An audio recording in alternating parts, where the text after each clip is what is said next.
In one of the most stunning examinations of police violence in America, researchers at the University of Washington revealed today that more than half of police killings have been undercounted over the last 40 years. Researchers looked at a federal database called the National Vital Statistics System and estimated that among the 31,000 Americans who died at the hands of police between 1980 and 2018, 17,000 had been misclassified in official records. The study also found a horrifying racial discrepancy. Black people were 3.5 times as likely as to be killed by police as white people. Joining me now to discuss is Karin Martin, Assistant Professor of Public Policy and Governance at the University of Washington. Professor Martin, these numbers just blew my mind today. Explain to us what it means that they are undercounted or misclassified.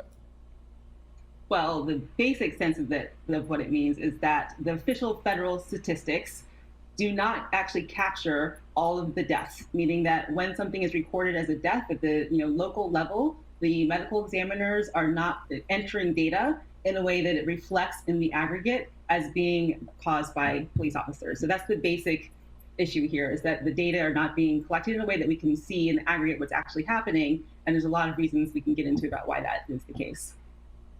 So then how were you as researchers able to establish that this 17,000 deaths were actually as a result of police violence, even if they were not captured that way by medical examiners? Well, just to be clear, I was not personally part of the study, but I am at the same university. And so having read the study myself, what they did is they very cleverly used these open source databases where people around the world have been tracking police killings over different periods of time. And so the researchers, using pretty sophisticated statistical techniques, were able to use these open source databases, do some statistical analysis, and figure out the rate of undercounting. So it's an extrapolation. It's not a counting each, death certificate. Okay, Exactly. I get what you're saying.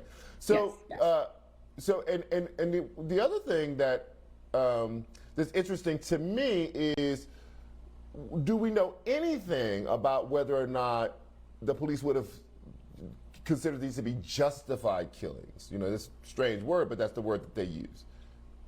Right. Actually, we don't know anything from this type of data. You would have to go back to the recording, but that kind of raises the ultimate question, which is the fact that these are not being counted. A lot of deaths are not being counted as police, initiated. What that doesn't really tell you anything about how they were justified, what the situation was. So basically, we're missing a lot of different types of data. The fact that police were involved, whether it was justified, was the person fleeing, was it a gunshot, was it strangulation? Like, we don't have a lot of data, and that's actually the crux of the problem here.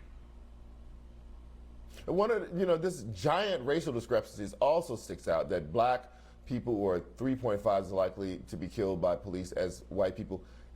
Is there any way to explain that as anything other than what we think it is? No, I don't think there is. I mean, if you look at the history of policing, just the objective historical truth is that there's a connection between modern day policing and its origins in slave patrols. That's just what happened in this country. So throughout the history of policing, there's always been this racialized element to their work. And you compound on that the racial history of the country. You add mass incarceration over police communities, under police communities, the heightened suspicion that people of color, especially black men, are held to by the general public and police very often. That all adds up to, yes, we're going to see a disparity that is as shocking as 3.5 times as high compared to white people. So what do we do with data like this? I mean, I know this is not your area, it's shifting a bit into politics, but what do we do with this? I mean, it's shocking. Do we just say, oh, there's just another set of shocking data? In Congress, the police reform bill has fallen apart. Negotiations have completely stopped on that. So what do you think we should do when we find data like this?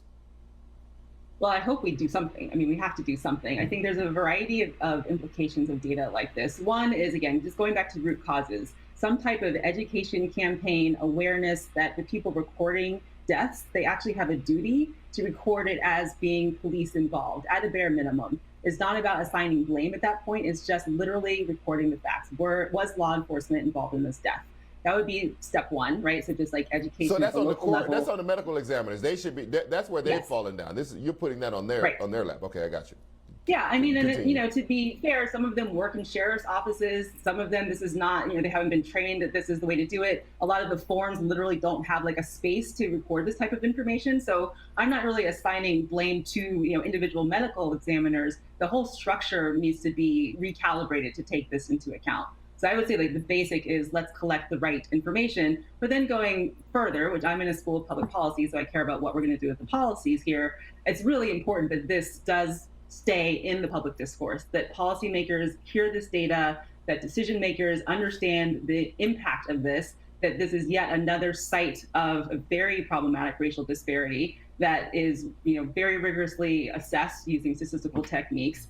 So it can't be ignored. It's just, to me, is on par of learning that 1 in 100 adults are incarcerated, right? So when we learn and when it becomes in the public discourse just how profoundly impactful mass incarceration is, I think we did start to see a shift, right? Like people did start to get a growing awareness of how problematic that was. So my hope is that these statistics will do the same thing, that as opposed to just seeing like one individual at a time being killed by police and protests happen, people are outraged, rightly so, but as opposed to seeing perhaps a might seem like more than a trickle, but seeing one person after another, to see this in aggregate over decades, I really hope that sticks in people's minds and makes them aware that they're not just seeing a series of big news events every few months, that this is a pattern of history that we really need to address through policy.